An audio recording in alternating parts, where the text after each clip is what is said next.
এই কি করতেছস? এই কি করতেছস? এই স্যার, এই কি করতেছস? আরে এগুলো তুই কি করতেছ? এই সিকিউরিটি বাচ্চা, স্যার স্যার কইতেছি আমি। কি করতেছি মানে? এই 2 টাকার সিকিউরিটি গার্ড, তুই কি পাগল হয়ে গেছিস নাকি? তুই তোর মালিকের মাথায় পানি ঢেলে দিলি, তারপরে আবার থাবুরও মারলি। এই ছোট লোকের বাচ্চা, আমি তোকে রাস্তা থেকে না আমার কোম্পানিতে চাকরি দিছি, আর তুই কি না আমার শরীরে পানি ঢাললি, আবার আমাকে থাপ্পড় মারলি। আরে ভাইয়া, আপনি ওর সাথে এত কথা বলতেছেন কেন? ওর এত বড় সাহস হয় 2 টাকার সিকিউরিটি গার্ড হয়ে আপনার গালে থাপড় মারে? ওরে তো আজকে পুলিশে দিতে হইব। ওরে এখনই পুলিশে দিয়ে দেন। হ্যাঁ, তুই ঠিকই বলছস। আমি রাস্তার থেকে কাল সাবেনে দুধ কলা দিয়ে এতদিন পড়ছে, আমি বুঝতে পারতাছি না সামান্য সিকিউরিটি গার্ডে আমার গায়ে হাত তুললো। আরে ভাইয়া, আপনি ওর সাথে এত কথা বলতেছেন কেন? ওর এত বড় সাহস, ওই সামান্য 2 টাকার সিকিউরিটি গার্ড হয়ে আপনার গালে থাপড় মারছে। ওরে তো আজকে পুলিশে দিতে হইব। পুলিশ আইসা যখন ওরে 14 শিখের ভিতরে পড়বো, তখন বুঝবো মালিকের গায়ে হাত তোলার পরিণতি কি। আমি এখনই পুলিশকে ইনফর্ম করছি। স্যার, এই টুটিটা দিয়ে আপনি আগে আপনার মুখটা পরিষ্কার করে নেন। আর আমি যা কিছু করছি আপনার জীবন বাঁচানোর জন্যই করছি। নেন স্যার, আপনার মুখটা পরিষ্কার করে নেন। ও, পুলিশের কথা শুনে এখন আবার নতুন নাটক শুরু করছস? স্যার, আপনি বিশ্বাস করেন, আমি কসম খেয়ে বলতেছি আমি আপনার জীবন বাঁচানোর জন্য এই কাজটা করছি। জীবন বাঁচানোর জন্য মানে? আসলে ঘটনা কি বলতো? স্যার, আমি আপনাকে সবকিছু খুলে বলবো। আগে আপনি এটা বলেন, এই সরো সাহেব কি আপনার সৎ ভাই না?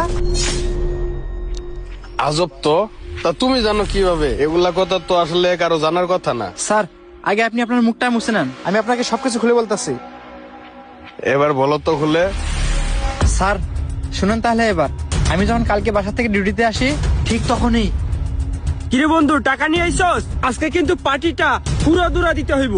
আরে বন্ধু, কইস না মায়ের কাছে টাকা চাইলে টাকা টুকা দেয় না, মাথা মুথা গরম হয়ে যায়। আরে আমি ভাবতেছি তুই টাকা নিয়ে আসলে আমরা পার্টিতে যাব, কিন্তু সেটা মনে আর হলো না। আরে বন্ধু, আমারও মাথা গরম হয়ে গেছে। ওই সৎ ভাইয়ের কাছে টাকা চাইলে আমার টাকাই দি পারছে না। বন্ধু, 2 দিন হলো মাল টাল খাইতে পারি না। বন্ধু, মাথায় একটা বুদ্ধি আইছে। ক ক কি বুদ্ধি আইছে? বন্ধু, যেভাবে হোক কালকে তোর ভাইকে বাড়ি থেকে বের করবি, তারপর তুই আর আমি তোর ভাইকে শেষ করে দেব। তারপর দেখবি যত সম্পত্তি আছে সব তোর। তাছাড়া তুই তো বললি এ তো তোর সৎ ভাই। হ্যাঁ বন্ধু, তুই ঠিকই কইছস। আল্লাহ, এটা আমি কি শুনলাম? তার মানে ছোট সাহেব বড় সাহেবকে মারার প্ল্যান করতেছে। না, বিষয়টা বড় স্যারকে জানাতে হবে। ঠিক আছে বন্ধু, কালকে তুই রেডি থাকবি। যেভাবে হোক কালকে আমি বাইরে অফিস থেকে বের করে আনবো। তাহলে চল আজকা। স্যার, এবার বুঝতে পারছেন তাহলে আপনার ভাই আপনাকে কিভাবে মারার প্ল্যান করছিল? তাই স্যার, আমি বাধ্য হয়ে আপনার মাথায় পানি ঢেলে দিচ্ছি। ও, তাহলে এই ব্যাপার। আমার সৎ ভাই তাহলে আমাকে মারার প্ল্যান করছে। ভাইয়া, পুলিশে ফোন করছিলাম, পুলিশ আসতেছে ওরে এখনই উঠাই নেওয়ার জন্য। হ্যাঁ, পুলিশ উড়াই নিয়ে যাবে।